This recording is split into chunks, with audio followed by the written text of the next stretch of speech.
Olá, seja bem-vindo à nossa quarta parte da quarta aula de Fisiologia do Exercício. Nessa aula, nós vamos conversar sobre a diferença entre os gêneros masculino e feminino em relação ao desempenho físico. Bom, primeira coisa, eu gostaria de deixar claro que a gente está falando das diferenças fisiológicas entre homens e mulheres na prática de atividade física. Eu não vou entrar em questões sobre orientação sexual. Então, a orientação sexual é algo de cunho psicossocial. Já a diferença entre gêneros, eu estou falando da diferença entre homens e mulheres, diferenças fisiológicas, que não estão relacionadas com atividade sexual, ou com o interesse, ou com a percepção do indivíduo em relação à sociedade, em relação à maneira como ele se vê sexualmente. Tá? Bom, primeira questão. A gente tem uma série de questões que são faladas de maneira corriqueira em relação ao desempenho físico de homens e mulheres. E eu vou apresentar aqui para vocês o que é cientificamente comprovado e aquilo que mais se relaciona com os conteúdos, com os conceitos que a gente viu nas aulas e nos vídeos anteriores. Bom, primeiro a gente vai falar de diferenças e num próximo vídeo eu converso com vocês sobre as semelhanças entre homens e mulheres. Bom, a primeira diferença é a diferença fundamental para a gente entender aqueles resultados diferentes entre homens e mulheres é a composição corporal. Então, a composição corporal é o principal fator que muda o desempenho físico de homens e de mulheres. Por quê? Em função do perfil hormonal, de características genéticas, o homem ele apresenta na sua composição corporal uma maior proporção de massa muscular do que as mulheres. E isso faz com que o seu desempenho físico seja superior. A questão é muito simples. Se você pega, por exemplo, uma mulher atleta e dá para ela testosterona, a gente vai observar um desempenho físico superior nessa mulher em relação a outras mulheres de mesma idade.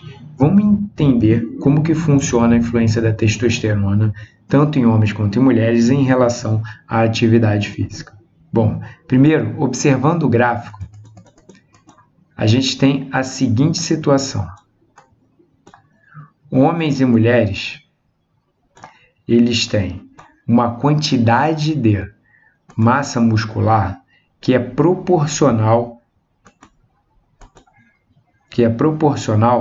a essa quantidade de testosterona. Isso está relacionado já desde o desenvolvimento das primeiras características lá na adolescência. Como que isso funciona? Bom, deixa eu voltar para o gráfico aqui.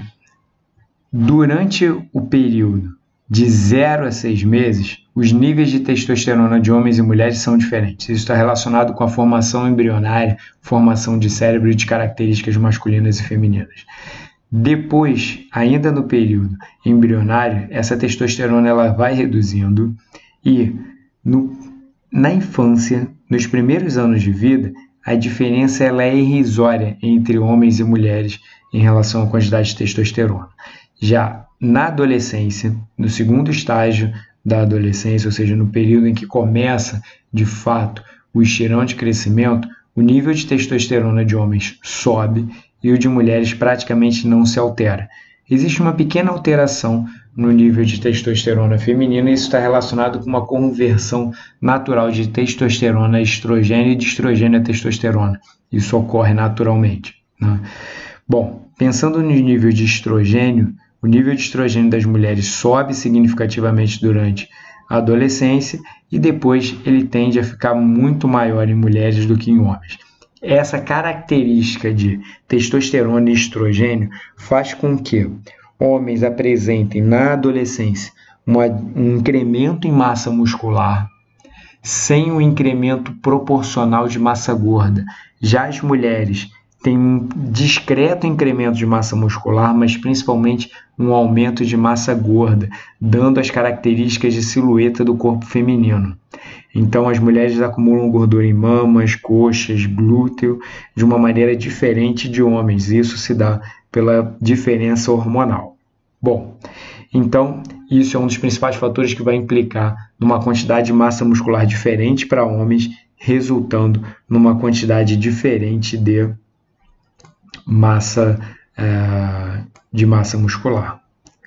Bom, outro fator é o uso dos músculos na rotina diária. Se você observar numa academia de musculação, você vai ver, por exemplo, muito mais homens fazendo supino do que mulheres e muito mais mulheres fazendo agachamento do que homens. Isso faz com que em algumas modalidades desportivas, principalmente aquelas que utilizam membros superiores, os homens tenham vantagem. Mas existem modalidades em que a dependência de membros inferiores é maior e isso pode fazer com que o uso dos músculos na rotina dê uma certa vantagem para as mulheres ou diminua a diferença que a gente observa no desempenho. Bom, outra questão é o menor incremento de VO2 por causa da menor concentração de hemoglobina. Homens e mulheres têm concentração de hemoglobina diferente, hematócrito de homens e mulheres é diferente. Existe um hematócrito mais concentrado em homens do que em mulheres. Isso faz com que a atividade aeróbica seja ligeiramente mais fácil para homens do que para mulheres. E um dos fatores que mais influencia epidemiologicamente essa diferença é o ciclo menstrual. As mulheres, ao menstruarem, elas perdem sangue e essa perda de sangue, ela implica num menor desempenho físico, com certeza. Eles vão falar assim, Sérgio, mas existem mulheres que têm um volume de fluxo menstrual muito pequeno. Claro. Então, quando eu estou falando dessas diferenças, eu estou falando de diferenças médias entre homens e mulheres. Porque existem, por exemplo, mulheres que têm um desempenho melhor do que homens. E isso vai ser definido principalmente pela composição corporal. Então, uma mulher que utiliza bastante testosterona, treina ao longo de um bom período de tempo, ela vai ter um desempenho físico muito melhor do que uma parte de homens que, por exemplo, não tem a mesma quantidade de massa muscular ou não tem o mesmo nível de treinamento. Bom, mas em geral, a gente observa a menstruação como um fator negativo para o desempenho físico.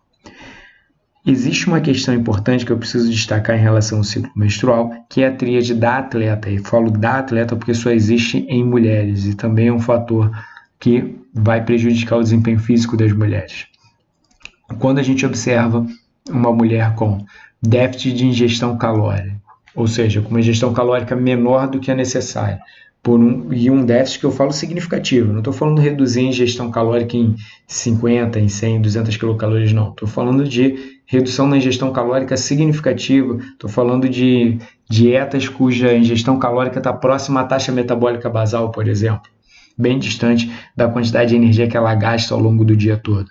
Isso faz com que, naturalmente, o hipotálamo provoque uma queda dos valores de estrogênio. E isso vai provocar, como adaptação, uma ausência de ciclo menstrual ou uma interferência no ciclo menstrual. E, além disso, vai predispor essa mulher a ter maior risco de osteopenia. Então, a tríade da mulher atleta, ela é composta por déficit de ingestão calórica, principalmente acompanhada de transtorno alimentar, seguida de ausência de ciclo menstrual por uma inibição hipotalâmica da liberação dos hormônios necessários, principalmente o estrogênio, e também queda da densidade óssea provocada pela essa queda de estrogênio. Uma outra questão também que diferencia homens e mulheres em relação ao desempenho físico é a gravidez. Não só a presença da gravidez, mas a repercussão fisiológica de uma gestação. A gestação ela altera o tamanho de ossos, a proporção do corpo, o centro de gravidade, quantidade de massa muscular. Então, isso faz com que essas modificações influenciem o desempenho físico das mulheres. Poucas mulheres atletas, existem exemplos com certeza, mas poucas mulheres atletas, após a gestação, conseguem voltar a ter o mesmo desempenho físico que tinham antes do período gestacional. Então, a gestação, ela provoca, de fato, uma queda de desempenho físico. Bom, o principal fator, eu gostaria de deixar claro, que influencia a diferença entre homens e mulheres é a composição muscular. Outros fatores podem influenciar a composição corporal ou até mesmo influenciar o desempenho físico, mas o principal fator é a diferença de composição corporal. Se você tiver um homem e uma mulher com uma mesma composição corporal, ou seja, com uma mesma quantidade de massa muscular, eu espero encontrar um resultado muito similar. E outros fatores vão influenciar o desempenho físico, que são fatores não fisiológicos, como, por exemplo, o grau de motivação para aquela atividade física ou até mesmo o grau de treinamento para aquela modalidade desportiva.